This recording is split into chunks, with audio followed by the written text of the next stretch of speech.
তাকওয়া বলা হয় অন্তরে আল্লাহর ভয়। তাকওয়া অর্থ আল্লাহর ভয়। কেমন ভয়?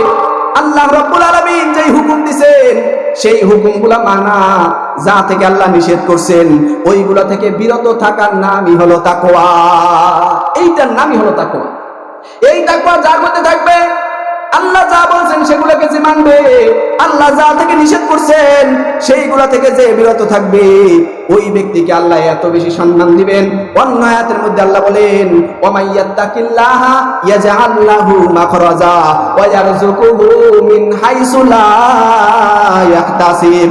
আল্লাহ রাব্বুল আলামিন বললেন, যারা তাকওয়া অর্জন করবে আল্লাহ তাআলা তাদেরকে কোনো জায়গায় বাজাবেন না। বলেন সুবহানাল্লাহ।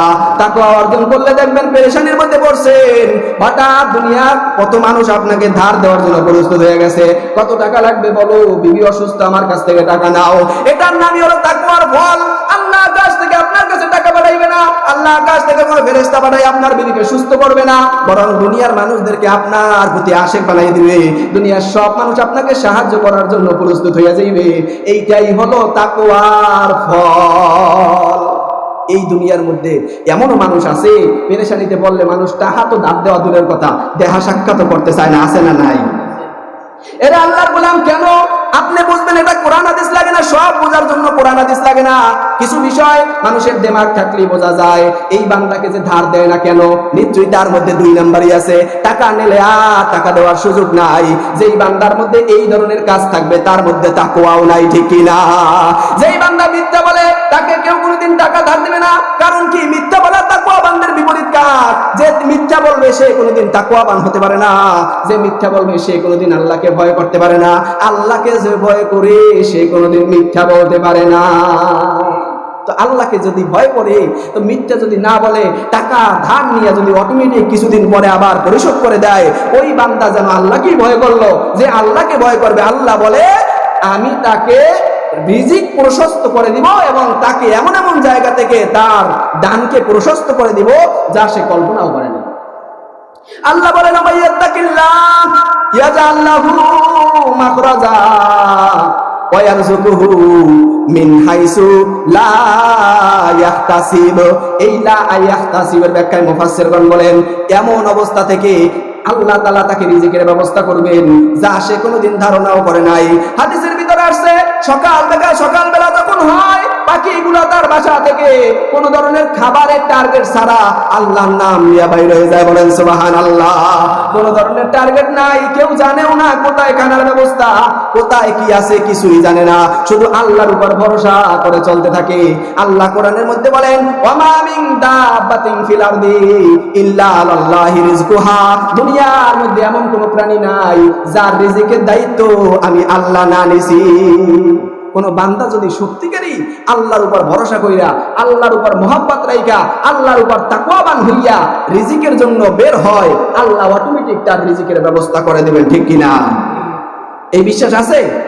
এইটার নামই হলো বিশ্বাস। পাখি থেকে শুরু করে গরু, ছাগল, এই ধরনের যত প্রাণী আছে সবাই আল্লাহর উপর পরিপূর্ণ ভরসা রেখে চলে। আল্লাহ তাআলা তাদেরকে খাবারের ব্যবস্থা করে দেয়। এই দুনিয়ার মধ্যে আপনি কয়টা প্রাণীর খানা খাওয়ান বলেন? এই যে সকালবেলা দেখা যায় দোকানে কতগুলো শালিক রে রুটি খাওয়ায়, কয়টা শালিক রে খাওয়ান? এই পৃথিবীর মধ্যে একটা দুইটা শালিক নাকি? এখানে মনে করেন 50টা শালিক রে আপনি খাওয়াইলেন, কিন্তু পৃথিবীর মধ্যে লক্ষ লক্ষ কোটি কোটি কোটি কোটি শালিক আছে। এই শালিকগুলারে কে খাওয়ায় বলেন? আরো জোরে বলেন, কে খাওয়ায়? আমার আল্লাহ খাওয়ায়। যদি আপনি অল্প কিছু শালিক রে খাওয়াইলেন, আমার আল্লাহ বলেন অন্যান্য শালিকরা যেহেতু আমি আল্লাহর উপর ভরসা করছে, আমি আল্লাহ সব শালিক রে খাওয়াইব। এইটার নাম হলো রিজিক। আমরা আজকে একজন আর একজনের উপর এই ধারণা কইরা চলি, আয় হে না হইলে তো আমার হইবে না, স্যারের সাথে যোগাযোগ না হইলে তো চাকরি হইবে না, অমুকের সাথে কথা না বললে তো চাকরি হইবে না, ঘুষ না দিলে তো চাকরি হইবে না। সব আল্লাহ ওইরকমই ব্যবস্থা করে।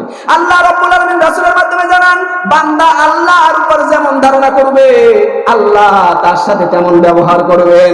সাহাবায়ে কেরাম যুদ্ধের ময়দানে যাইতেছি, হঠাৎ করে এক নদী সামনে বেজে গেছে। নদী পার হইবে কেমনে? নদী নাই। অনেক সাহাবী, আল্লাহর রাসূলের সাহাবী চিন্তা করলেন, এই নদী যে বানাইছে, নদীর উপরে রাস্তা সে বানাইতে পারে কি পারে না? সাহাবায়ে কেরাম এমন ঈমান নিয়া নদীর উপরে ঝাঁপ দিছে, কিতাবের ভিতরে আসছে ঘোড়া নিয়ে ঠক ঠক করিয়া দৌড়াই গেছে, একটা ঘোড়ার খুর পর্যন্ত ভেজে না। এটার নাম হলো তাকওয়া। যেমন আল্লাহর প্রতি ধারণা রাখবেন, আল্লাহ তাআলা তেমনই ব্যবস্থা করবেন। এই জন্য তাকওয়া অর্জন করো। ইয়া আইয়ুহাল্লাযীনা আমানুত্তাকুল্লাহ, হে ঈমানদারগণ আল্লাহকে ভয় করো। ওয়াকুনু মা'আস সাদিকিন, এবং যারা সৎ পথে চলে তাদের সাথী হও। এখানে দুইটা বিষয় খেয়াল করবেন। ঈমানদার তাকওয়াবান হওয়ার পর একা একা থাকা যাবে না। আল্লাহওয়ালা বুজুর্গ যারা আছে, ওলামায়ে কেরাম যারা আছে, যারা নেক কাজ করে তাদের সংস্পর্শে থাকতে হবে। তা না হলে কিন্তু আপনার তাকওয়া আস্তে আস্তে আস্তে আস্তে আপনার তাকওয়ার পাওয়ার কমে যাবে। আপনি কিন্তু আবার তাকওয়াহীন ব্যক্তিতে পরিণত হয়ে যাবেন। কিন্তু যদি তাকওয়া অর্জনের পর আল্লাহওয়ালা ব্যক্তিদের সাথে সম্পর্ক রাখেন, বেশি বেশি আল্লাহর জিকির করেন, কোরআন তেলাওয়াত করেন, আল্লাহ রাব্বুল আলামিন আপনার তাকওয়াকে ওই স্থানে রাখবেন। বলেন সুবহানাল্লাহ। আল্লাহর ভয় যারা করবে, আল্লাহ তাআলা তাদেরকে দুনিয়াতেও সম্মানিত করবে, আখিরাতেও সম্মানিত করবেন। বলেন সুবহানাল্লাহ। ওমর ফারুক রাদিয়াল্লাহু তাআলা আনহুর নাম শুনছেন নাকি? আরো জোরে বলেন, শুনছেন নি? ওমর ফারুক রাদিয়াল্লাহু তাআলা আনহু ইসলামের দ্বিতীয় খলিফা। ওমর রাদিয়াল্লাহু তাআলা আনহু কেমন ছিলেন জানেননি? ওই যে দারুন নদওয়ায় আল্লাহর রাসূলকে হত্যার জন্য পরামর্শ সভা, সেখানে এক একজন এক এক পরামর্শ দিতেছে। কেউ বলে মুহাম্মদকে এই দেশ থেকে দেশান্তর করে দাও, মুহাম্মদকে এখানে আর রাখার প্রয়োজন নাই, তাড়াতাড়ি এর দেশ থেকে বিতাড়িত করে দাও।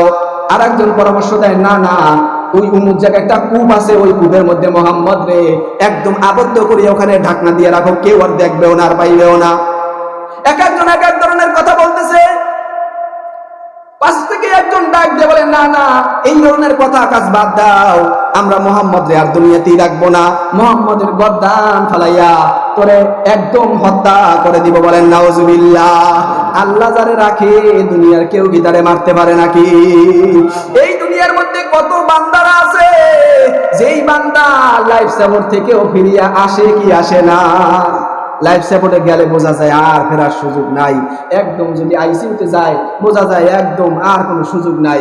কিন্তু আমার আল্লাহ ওই লাইফ সাপোর্ট থেকেও ফিরিয়ে আনে। অনেকদিন পর্যন্ত কোমায় আছে, বাঁচবে কি বাঁচবে না খায় না কিছু, একদম 2 মাস 3 মাস বেহুশ, কোনো খোঁজই নাই, কথা তো দূরের কথা, চোখ মেলে না, একদম হালকা ভাবে হাত বিটতে একটু একটু একটু একটু করে ওখান থেকেও আল্লাহ ফিরিয়ে আনে কি আনে না? আল্লাহ রাব্বুল আলামিন সব পারেন, বান্দারা বুঝে না, আল্লাহকে নিয়ে চিন্তাও করে না। যদি আল্লাহকে নিয়ে চিন্তা করতো তাহলে অটোমেটিক বান্দার অন্তরের মধ্যে তাকওয়া পয়দা হয়ে যাইত। কত মানুষ রাস্তা দিয়ে হাঁটতেছে, হঠাৎ উষ্টা খাইছে, ওই উষ্টাই দুনিয়া থেকে বিদায়, পায়ে পছন্দ ধরছে, পছন্দ হয়ে শরীরটা ধরছে, ক্যান্সার হয়ে গেছে, দুনিয়া থেকে বিদায় হয়ে গেছে। আমার এলাকার মধ্যে এক আল্লাহর বান্দা, একটা লোহা ঢুকছে, কিচ্ছু করে নাই, কোনো ইনজেকশন দেয় নাই, শুধু বিষ ব্যথার ট্যাবলেট এনে খাইছে। 3 মাস পর হঠাৎ দেখে যে ব্যথা জাগছে, জাগার পরে আস্তে আস্তে আস্তে আস্তে শেরে বাংলায় ভর্তি করেছে আন্না। আমি তো ঢাকার থেকে শুনতেছি খবর, হঠাৎ শুনি ওই ব্যক্তি একদম মুমূর্ষু অবস্থায় আমার কাছে খবর বাড়াইছে, কয় একটু খতমে খাজে গান, মৃত্যুর আগ মুহূর্তে খতমে খাজে গান পড়ায় একটু দোয়া করে দাও জানে দুনিয়ার থেকে বিদায় নেয়, কারণ এত কষ্ট আর সহ্য হয় না, আমার অন্তরটার মধ্যে বড় ব্যথা। চাচা হয় সম্পর্কে, আমি আল্লাহর কাছে দোয়া করি, আল্লাহ জীবন থাকলে দিয়া দেন, না থাকলে দুনিয়া থেকে বিদায় দিয়া দেন। কিছুদিন পর খবর পাইলাম আলহামদুলিল্লাহ অবস্থা আরো উন্নতির দিকে, আস্তে আস্তে ওই ব্যক্তি আবার সুস্থ হইয়া আমাদের এলাকার মধ্যে ফিরে আসছে। আল্লাহ রাব্বুল আলামিন ওই প্রথম লোহাটা ঢোকার পর কিছুই বোঝে নাই, কেউ জানেও না কি হইবে, হঠাৎ করে এই অবস্থা।